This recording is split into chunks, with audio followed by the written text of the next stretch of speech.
President had a chance to speak with Prime Minister Netanyahu earlier. He made clear that U.S. policy with respect to Gaza will be determined by our assessment of Israel's immediate action. What is at stake? What would be potentially cut off from Israel for use in this war if it doesn't change course? Could you decode that for us? What exactly is the warning that's being issued here? The world wants to understand is the White House warning that it may remove military aid? What exactly is the threat here? The president seems to have said to the prime minister today, make these concrete changes or else. It's the or else that I want to make clear here. Is the president threatening to withhold aid to Israel if they do not make these changes? Why this apparent shift in policy today? You're not specifying what concrete steps Israel must take. How long did this call last? Has there been growing frustration on the part of President Biden that previous messaging to Prime Minister Netanyahu just doesn't seem to have gotten through?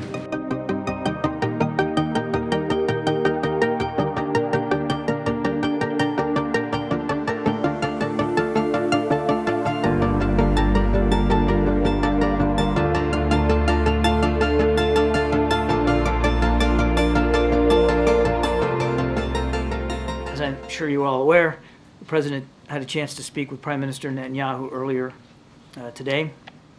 On that phone call, the President emphasized that the strikes on humanitarian workers and the overall humanitarian situation in Gaza are unacceptable.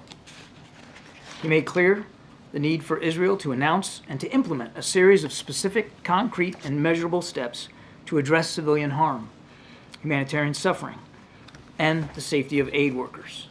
He made clear that U.S. policy with respect to Gaza will be determined by our assessment of Israel's immediate action on these steps. He underscored that an immediate ceasefire is essential to stabilize and improve the humanitarian situation and to protect innocent civilians. And he urged the Prime Minister to empower his negotiators to conclude a deal without delay to bring the hostages home. The two leaders also discussed public Iranian threats against Israel and the Israeli people. President Biden made clear that the United States strongly supports Israel in the face of those threats. You have said it from this podium several times that Hamas was the obstacle to getting some sort of ceasefire deal, calling on the Israelis to empower the negotiators, suggested that has changed. Has the U.S. assessment of Israeli willingness to reach a ceasefire deal changed in the last several weeks? No, look, it takes active participation and the negotiation of both sides here, and that's what the president is urging. He's certainly in the call with Netanyahu, urging that the prime minister empower his team to the maximum extent possible to see if we can get this deal in place. And then just on the substance of the real news from the president's statement there, saying that he's going to condition future U.S. support for this for the Israeli operations in Gaza on what Israel does. First off, what is at stake? What would be potentially cut off from Israel for use in this war if it doesn't change course? And second, what do you want specifically to see from Israel or to do to protect civilians and humanitarian aid workers? I'm not going to preview any potential policy decisions coming forward. What we want to see are some real changes on the Israeli side. If we don't see changes from their side, there'll have to be changes from our side. But I won't preview what that could look like. Now, they talked about I'm sorry. Is that just the body count, or is there a specific change? Again, in terms of concrete steps, what we are looking to see and hope to see here in coming hours and days is a dramatic increase in humanitarian assistance getting in, additional crossings opened up, and a reduction in the violence against civilians and certainly aid workers. We want to see that even as the Israelis work through their investigation, that they are willing and able to take practical, immediate steps to protect aid workers on the ground and to demonstrate that they have that civilian harm mitigation in place. So again, those are broad brushes. I'll let the Israelis speak to what they will or won't do here. But again, in coming hours and days, we will be looking for concrete, tangible steps that they're taking. In your readout, when you say the president made clear that U.S. policy with respect to Gaza will be determined by our assessment of Israel's immediate action, could you decode that for us? What exactly is the warning that's being issued here? I think it's very clear in the language itself, Nancy. We're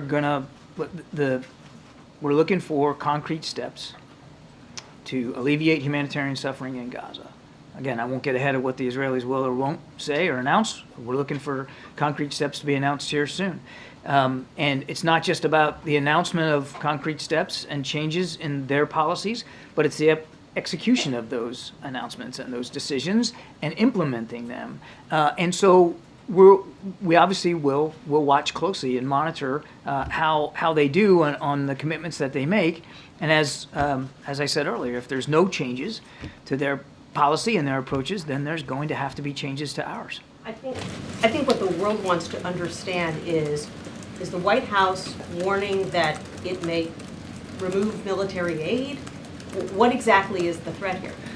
I think I've stated it pretty clearly, and I'm not gonna, as I said earlier, I'm not gonna preview steps. I'm not gonna preview decisions that haven't been made yet. But there are things that need to be done. There are too many civilians being killed. The risk to aid workers is unacceptable.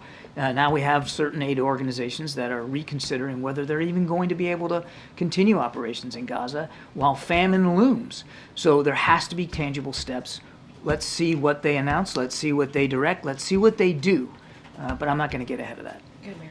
I'm going to try this one more time because the I president. reckon you would. That's what we do. The president seems to have said to the prime minister today, make these concrete changes or else. It's the or else that I want to make clear here. Is the president threatening to withhold aid to Israel if they do not make these changes? The president made it clear that our policies with respect to Gaza will be dependent upon our assessment of how well the Israelis make changes and implement changes to make the situation in Gaza better for the Palestinian people.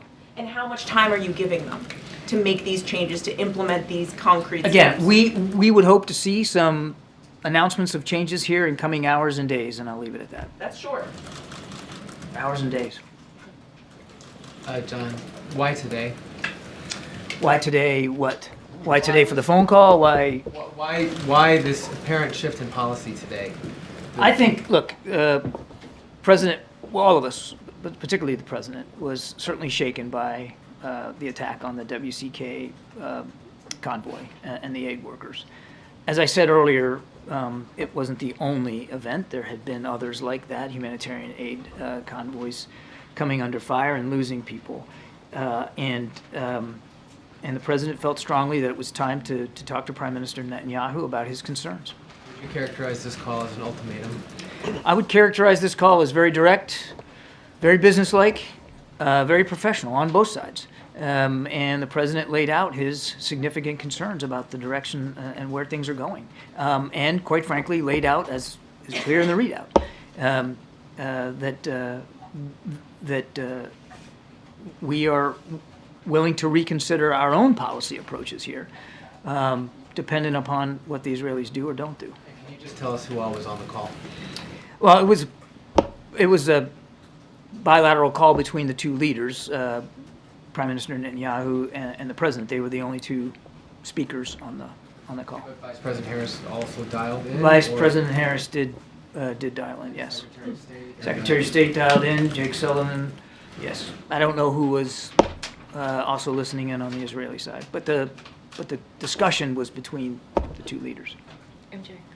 So, Admiral, you're not specifying what concrete steps Israel must take exactly. I gave you a broad sense of it. We want to see more crossings opened up. We want to see more trucks getting in, particularly from Jordan. We want to see tangible steps at the mitigation of civilian harm, particularly to humanitarian aid workers, but obviously all civilians. But we want to see that they have moved forward on proper steps to deconflict with aid workers as they move around, that the information flow is viable. Sure, but that's language we've heard for weeks now. You're not talking about sort of telling us how exactly you will measure those measurable steps, right? What I said was, we're going to examine our policy approaches based on our assessment of the way the Israeli side modifies their behavior, modifies their policy and decision-making processes. And so first of all, let's see what they say they're going to do, and then let's watch and see how they execute to what they say. And I don't want to get ahead of them on what they plan to say about the changes they're going to make, but we'll base our policy decisions based on an assessment of how they execute to their policy decisions. And you're not talking about what potential U.S. policy changes are on the table. Can you say whether the president shared that with the prime minister on this phone call?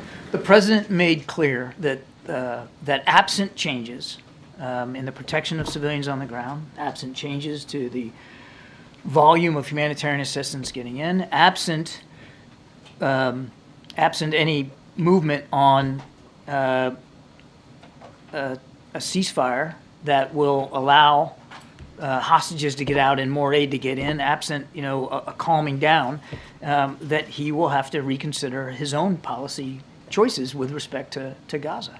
Thanks, Green. Thanks, Admiral. Just a couple of things. Firstly, how long did this call last? It was about 30 minutes or so.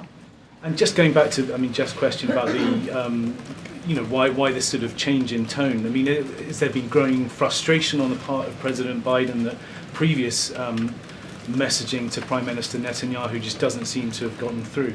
Yes, there's been growing frustration.